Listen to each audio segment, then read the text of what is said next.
So magandang gabi po sa inyong lahat mga kapalarista. Ayan, live welcome po sa ating YouTube channel. So pag-usapan natin itong mga tanga-tanga na mga didilis na nagbanta na pababagsakin daw nila ha. November 8, November 8 ang pagbagsak daw ni Pangulong Bongbong Marcos. Dahil maglulunsad daw sila ng isang people power doon sa EDSA. At pipilitin daw nilang makarating yung 32 million na mga bumoto kay BP Sara. Yan yung mga banta ng mga vlogger nila na mga bayaran at ng mga DDS na ito na mga kulang sa mga pag-aaral. Yan yung banta nila. Ngayon, nung November 8, pagdating doon, ayun, 32 nga, 32. Hindi 32 million, 32 lang nakatao. 32 ang tao na nagpunta. So, ibig sabihin, yung people power nila, pahiya na naman. Yung people power na pinagyayabang nila, walang pinuntahan kung hindi kahihiyan at pinagtatawanan lamang sila ng mga Pilipino. Ang masama pa niyan, inaway pa sila ng isang grupo nila, isang kasama nila, kapanalig nila na DDS. Kasi yung mga vlogger nila pinagkakalat, people power daw, 32 million daw pupunta. Ngayon, merong isang DDS na vendor na nagpunta ron, bumili ng maraming tubig, bumili ng maraming chichirya para ibenta sana. Kaso, walang bumili. Kasi nga, 32 lang yung tao na nagpunta. Akala nung vendor na yun na DDS na maliit din yung utak, 32 million yung pupunta. O kaya ano nangyari? Naglabas siya ng samahan ng loob doon sa social media niya. Pinagsisisi niya yung mga vlogger na mga DDS na mga bayaran. Kaya ang nangyari, yung doon sa EDSA, walang live yung mga vlogger. Yung mga vlogger nila, yung mga bayaran, yung mga pipitsugin mga vlogger ng DDS, mga pipitsugin, walang mga nag-live sa kanila. Kasi nga, mapapahiya sila. Kunti lang kasi yung mga nagpunta, 32 lang nakatao. Diba? Sa TikTok lang sila malakas kasi bakit? Puro trolls yung mga nasa TikTok nila. Kahit yung mga nagko-comment sa akin.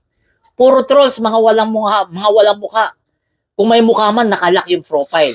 So, ibig sabihin yan, talagang peke yung mga taga-suporta ng mga Duterte ngayon. Kasi alam naman natin, huwag na tayo maglokohan. Yung mga Duterte, iniiwan na ng mga Pilipino yan. Yung mga Duterte, pinagtatawanan na lang ng mga Pilipino yan, huwag na tayo maglokohan. Kasi sirang-sira na nga. Sino ba naman yung kakampi sa isang politiko na ayaw ipaliwanag kung saan niya ginastos yung pondo niya. Tapos namimeke pa ng mga resibo. Sino bang matutuwa dyan? Kaya yung mga kaalyado ni BP Sara, mga empleyado niya, mga pinagkakatiwalaan niya sa OVP office, ayun. Iniwan siya kasi ayaw madamay dahil alam nila next year mai-impeach na yan. Di ba? Nakakatawa lang talaga itong mga DDS. Hindi talaga nauubusan ng kababanat kay BBM. Ngayon sasabihin nila, imbitado raw si BP Sara ni Donald Trump sa Victory Party. Ano sa tingin nyo, tanga ba si Donald Trump para imbitahin si BP Sara na walang kakayahan? Sa tingin nyo, tanga ba si President Donald Trump para imbitahin si BP Sara tapos si Pangulong Bongbong? Hindi. Ano bang silbi ni BP Sara rito para imbitahin niya? Hindi naman niya magiging presidente. Kasi nga, may impeach na yan next year. Ganun ba si Donald Trump? Tanga ba yan para imbitahin si BP Sara? Hindi. Siyempre, ang imbitahin niyan si Pangulong Bongbong. At saka kahit hindi niya imbitahin si PBBM, walang pakialam mga Pilipino. Walang pakialam mga Pilipino kahit hindi niya imbitahin si PBBM. Ang mahalaga, si PBBM ang presidente natin at hindi nila kayang patalsikin nitong mga didilis na to. Hindi nila kayang patalsikin. Yan ang pinakamahalaga dyan. Diba? So yung EDSA people power nyo sa susunod na mag-organize kayo niyan, dami-damihan nyo naman, paabutin nyo man lang kahit 100 yung katao para hindi kayo napapahiya. Tingnan nyo yung vendor na DDS nagagalit. Kasi sinong bibili ng mga tubig? Tsaka lang mga chichirya na binili niya para ipangtinda, wala nga nagpuntang tao, 32 lang. Yan ang sinasabi ko di ba? Puro, alam nyo kasi, itong mga vlogger ng DDS, puro lang kasi bayaran to.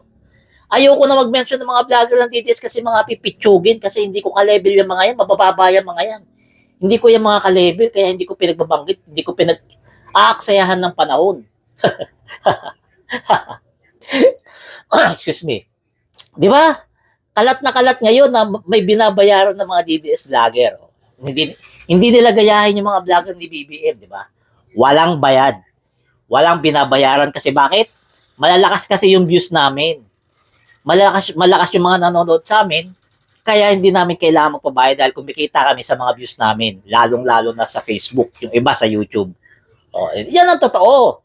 Yung mga DDS vlogger, mga pipitsugin, mga hindi pa monetize, hanggang TikTok lang.